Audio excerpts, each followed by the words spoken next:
Let us pray. Dear Heavenly Father, we're thankful for your grace and mercy that's allowed us to see another day. And Lord, we come before you asking that you continue to keep us safe and well. And we say a special prayer, Lord, for all of our county employees who mostly are on the front lines, Lord, and they're continuing to do their service and their jobs. And now, Lord, we ask that you be with us. Help us to keep open minds, a caring heart as we conduct the business of this county. These and all of this we ask in thy name. Amen. Thank you, Mr. Woodburn.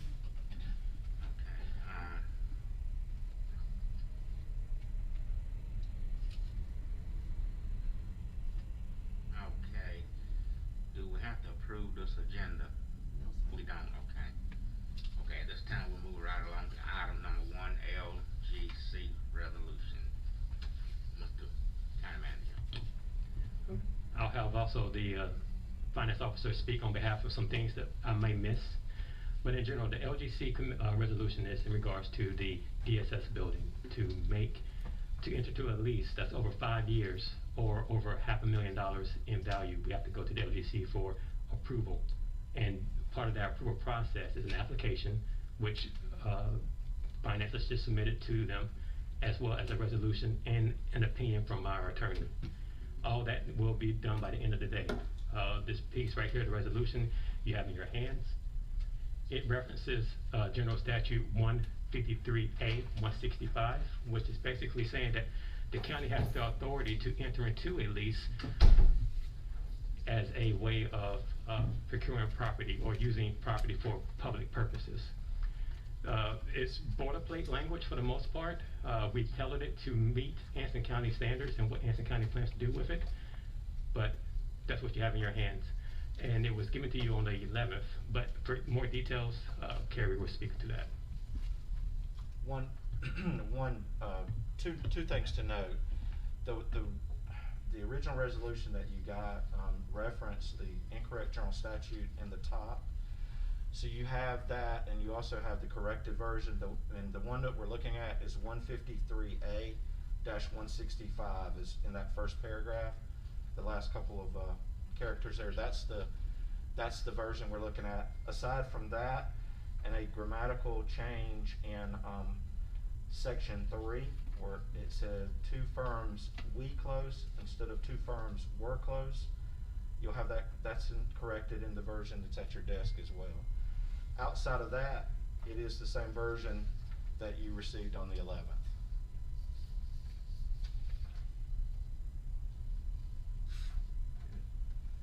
You might want to explain section 5. I ain't heard nobody say anything about it. Okay, so Didn't know enough to ask. well, in section 5, and what Vice Chair Woodburn is referencing is that again, as Mr. Monroe mentioned, this is a boilerplate document that we've altered to fit our needs. So one of the things that LGC is trying to capture is what does it actually take to support this contract.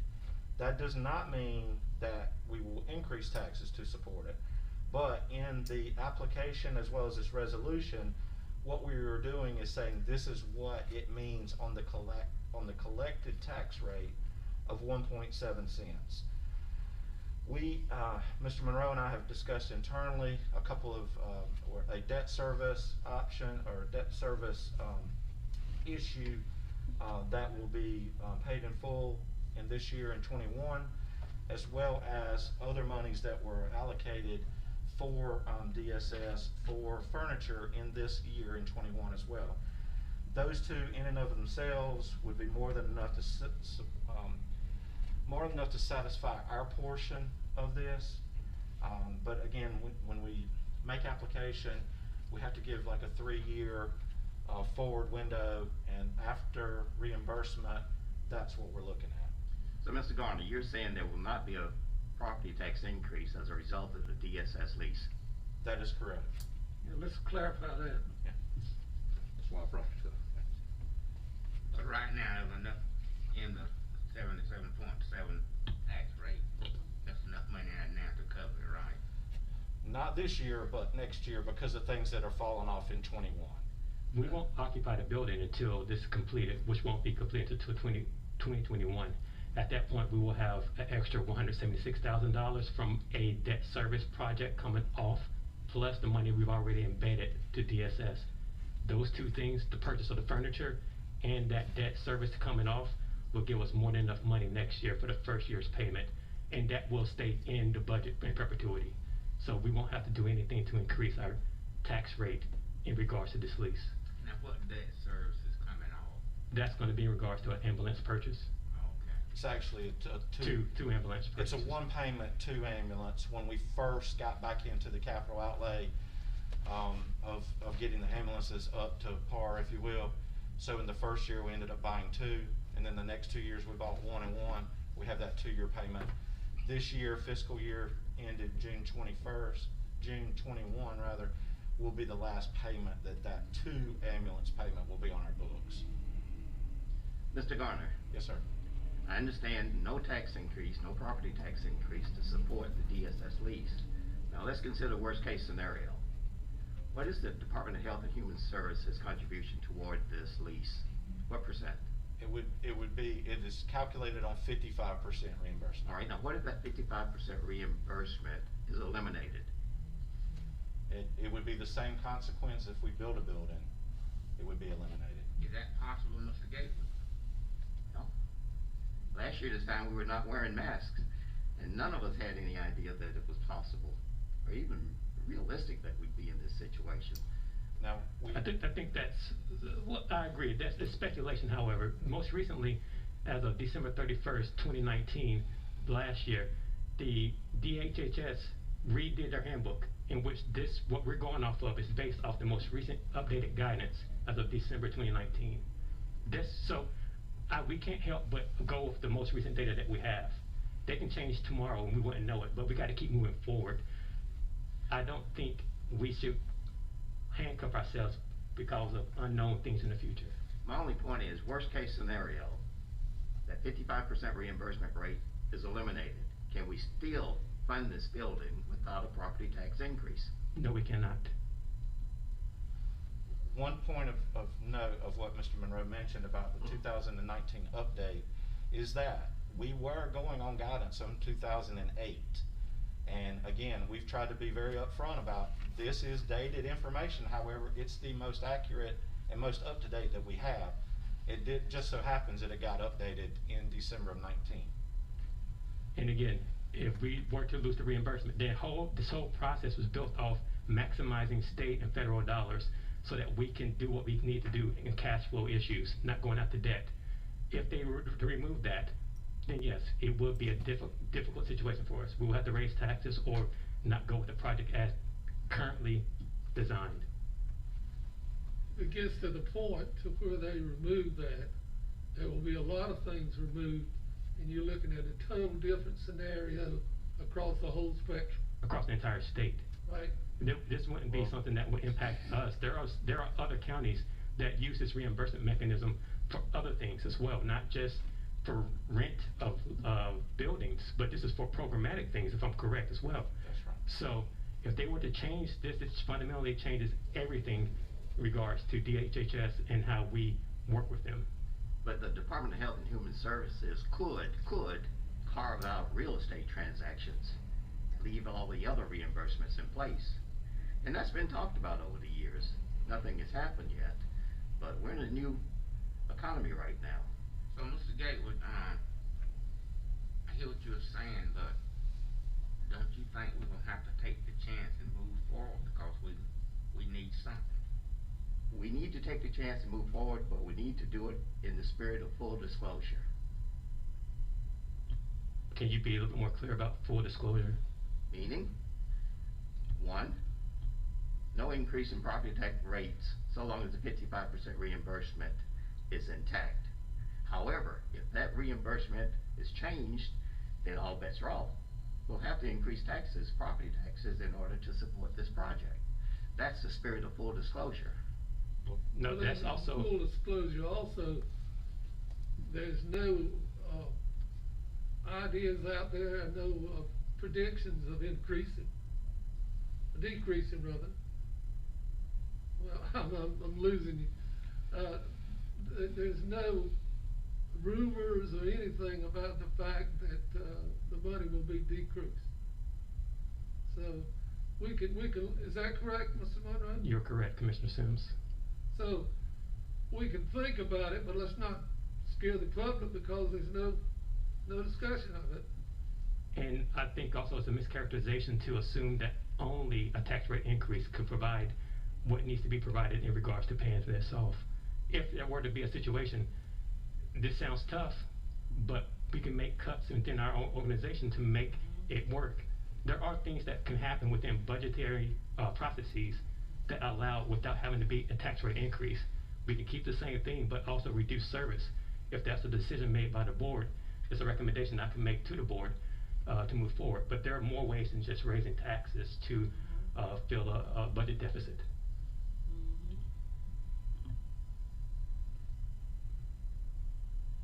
Mr. Chairman, I'll make a motion to approve the LGC resolution.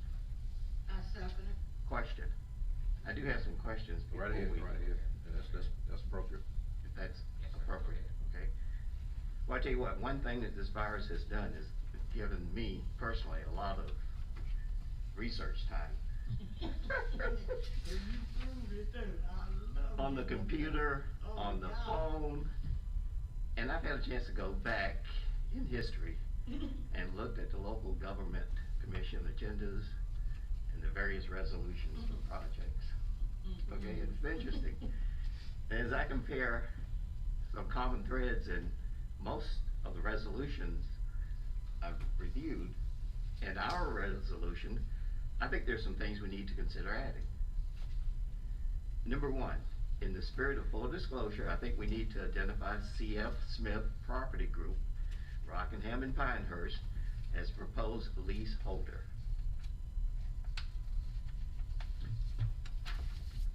What, obviously, you've got an opinion about that, but what we tried to do, or we did, is actually took the boilerplate resolution that was at the LGC. I understand, but I'm going to actual resolutions that I reviewed. The other thing that I think we need to include is that we're asking for approval for a 20-year lease. Next, I think we need to disclose that this lease will be for a 50-year-old former Food Line store that will be remodeled, remodeled and expanded for DSS, because those are the facts. Well, even though they're the facts, it's misleading in that we are telling the truth, which we always want to do, but it's not necessary to worry people about a 50-year-old building. When we get through, the building will be like a new building. Dr. Sims, it will still be on a 50-year-old foundation, so it's a remodeled building by definition. But don't most people know that? Mr. Gates? I don't know. We've not had a public hearing on this project. One other thing would be that, is that, you know, during the terms of the lease, C.F. Smith is gonna be totally responsible for all the maintenance and upkeep of the, building itself, stuff that we mess up ourselves. Sure. Now, in the lease that the board approved just a few weeks ago, it stated that the size of the building be approximately 32,000 square feet. And that's certainly consistent with the Mosley Architects work, because 32,000 square feet, Ms. Jackson, we felt was plenty sufficient to meet our needs now and in the foreseeable future.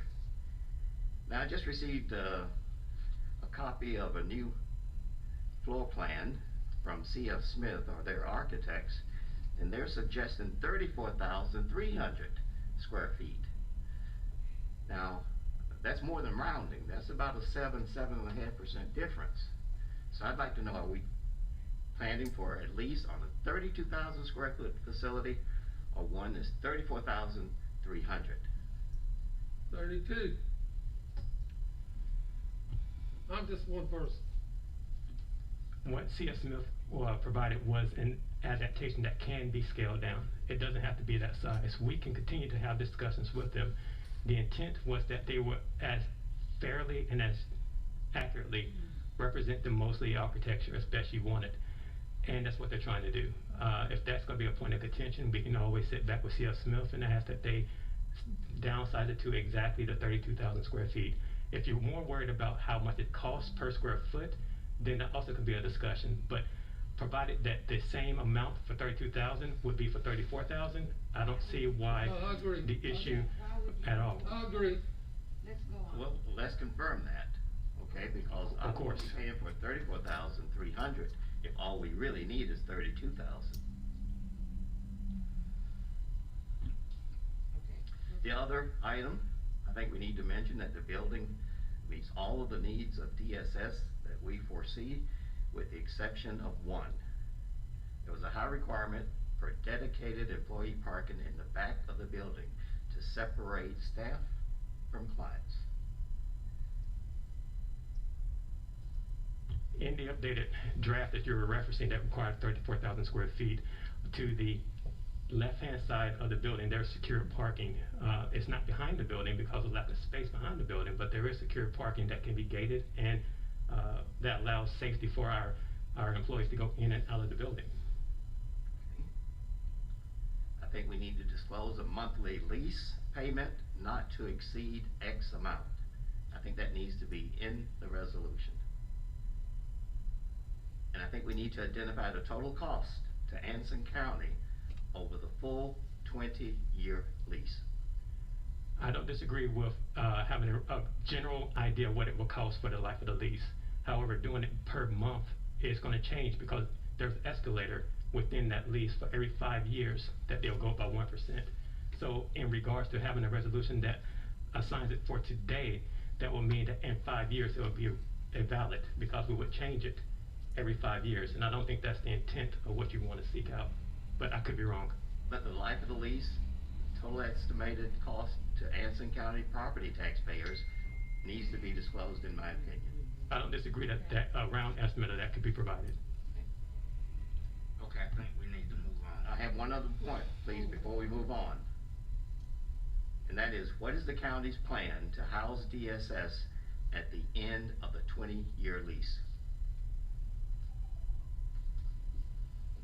I don't know what I'm gonna do Saturday. I don't have an answer for that. Okay, that Mr. Gates. We're being rushed, yes, that's.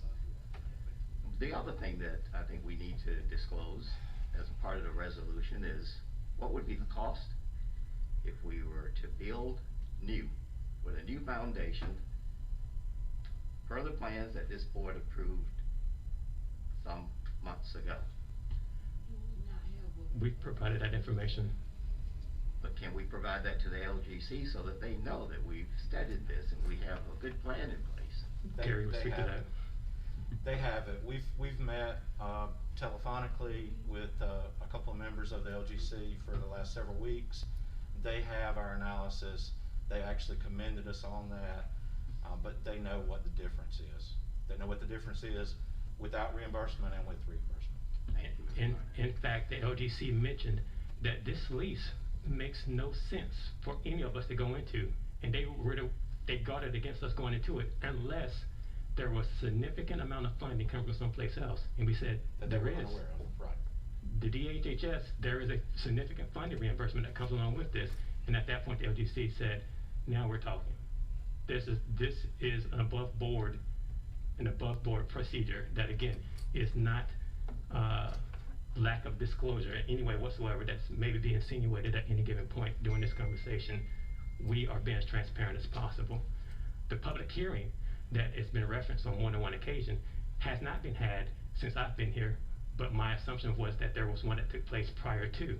In regards to a lease, statute does not require that we have a public hearing. It does not require that. We're not putting up a security interest. If we were to raise taxes or go out to the debt market in regards to this procedure, then because we're putting up security, collateral, we will have to go to the public and let them know that they are being leveraged to fill this financial need. This is a lease that will fit within our budget. So the length of time, I agree with. The amount of the lease in long-term scope, I agree with. Month to month, I disagree with. That's getting to the roots of it, a little bit too much into the detail. That doesn't really hold to the spirit of what we're trying to achieve here, which is a new building for DSS as soon as possible. So. Ms. Okay, Butler, we I have- agree. Okay, we have a motion. No, by Mr. commission. Chairman, I have one other comment, please. Okay, Mr. Gay, you said that 5 minutes ago. Go ahead with this. This is a very important project. It's Okay, gonna cost go right county ahead. taxpayers a lot of Go money. ahead. I think it deserves full discussion. The only other point I have is that I agree with you. We're not required to have a public hearing. However, we're putting Anson County property taxpayers on the hook for 20 years, a large amount of money, and I just think it would be warranted under the circumstances. That's my final comment. Thank you very much. Okay, we have a motion on the floor by Commissioner Woodburn and a second by Commissioner Stedman. All in favor, let it be known by raising your right hand. Opposed? Motion passed. 4-1. Okay, number 2, bank resolution, Mr. Monroe. This is in regards to the PNC Bank, the branch that was closed on 74. For the last several months, we've been making deposits in Richmond County because this is the nearest branch that we have. That's inconvenient for government functions on a day-to-day basis. And so we submitted or requested that the local banks, the BB&T Truist and UARI, provide us a proposal to receive our business. And we decided to go with BB&T Truist because of 2 real reasons. Mainly, the first one is security interest.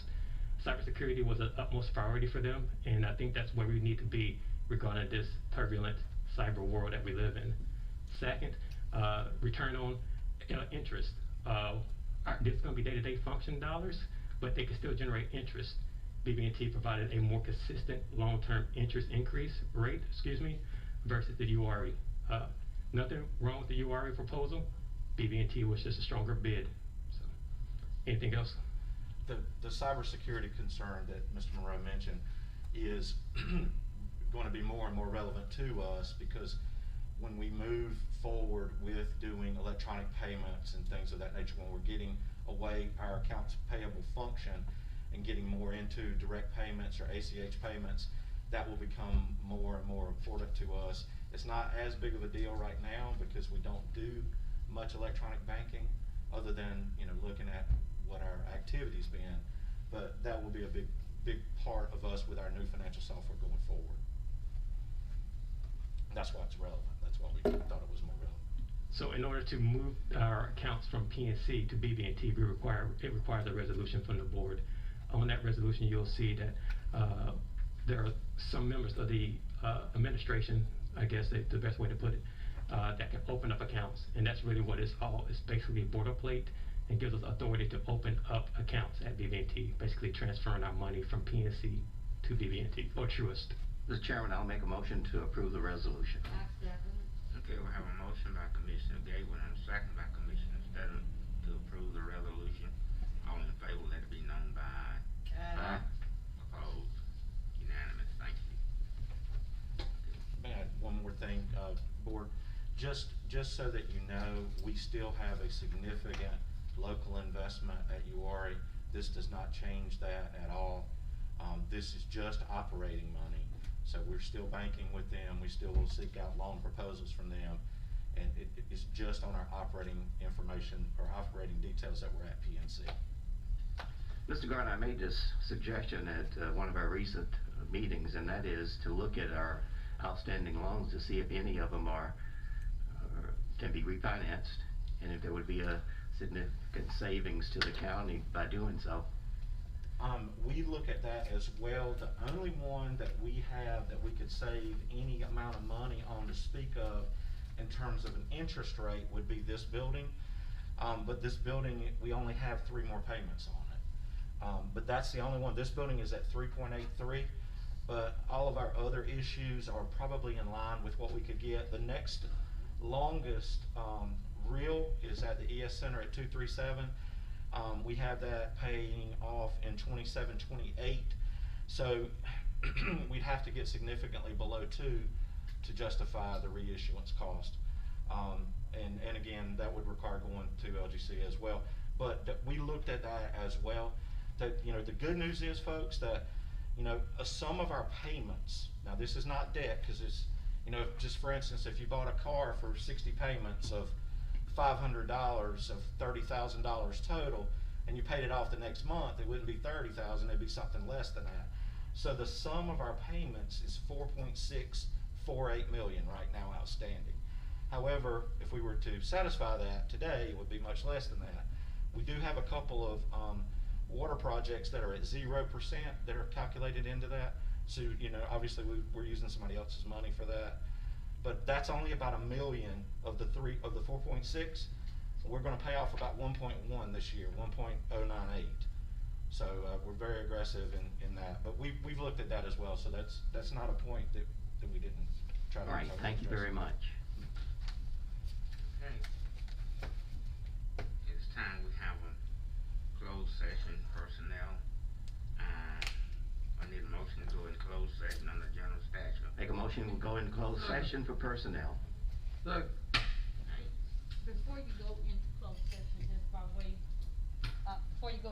session, just by way, of, I guess it will say information.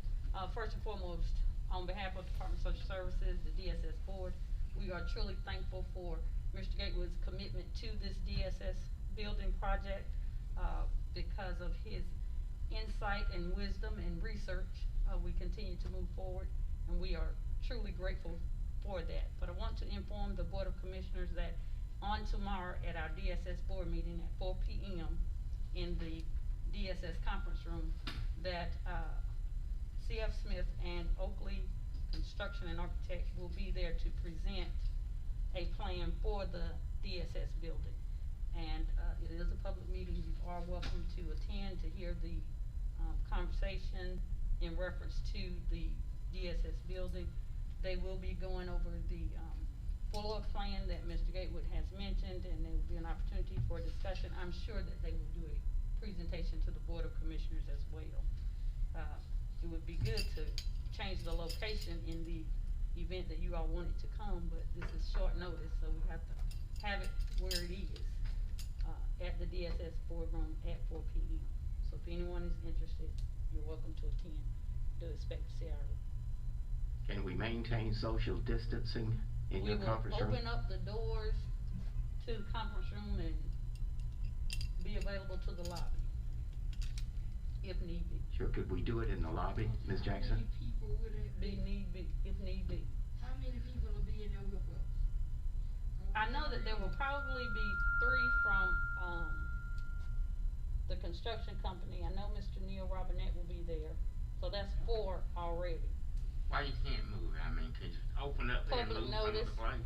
Because it's a public meeting, if we change the location, they have to be informed prior to an hour before, unless there was a natural disaster. But could you or open the something. meeting and then move it to another location? I'm not sure, I'll check on that. well, didn't you say they'd probably meet with us as the individual group later? I'm sure that they will. Have to present. Excuse me, Ms. Jackson, didn't you say they would probably meet with us again sometime as the individual group? So if we don't attend this meeting, we will get our own meeting. Yes. Okay. To streamline things, Ms. Jackson, I'm just thinking and speaking out loud here, could we defer that meeting to our next board meeting, and so we all hear the same thing at the same time? Y'all can do that. To the next Board of Commissioners meeting, Yes, and not tomorrow afternoon at 4 p.m. to do it at the next Board of Commissioners meeting, we all hear the same thing at the same time. That's very wise, Commissioner Gatewood. I think that's Yeah. good. I think, Tag team. See what's going on here. Sorry, Ms. Monroe? I think that's a good, wise decision. Well, now that room is already look tight enough. Yes, it is. Which is why we are moving forward with this DSS building project, so that future DSS board meetings will not have to be in such a tight, cramped space. And the government shouldn't be breaking the law. Exactly. So, Ms. Jackson, can we defer that I will reach presentation? out to them and have that conversation. Thank you very much. Okay, thank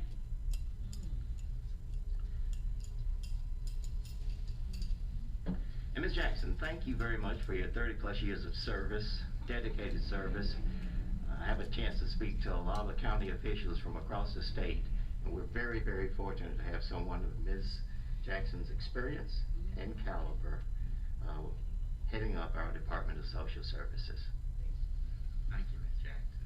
Thank you. Okay, this time we do. We got a vote to go in closed session. We got a motion to second, go ahead and vote. Okay, we have a motion to go in closed session by Commissioner Gable, second by Commissioner Stelton. All in favor, let it be known by aye. Opposed? Okay. Okay, we're back in open session at this time. Hold on, please.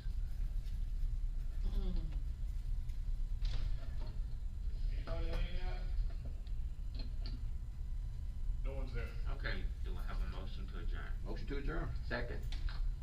All in favor? Aye. Opposed? Thank you. Thank you, Mr. Monroe. All right. Hey, those are mine. Dog. You beat me to it. Oh, God.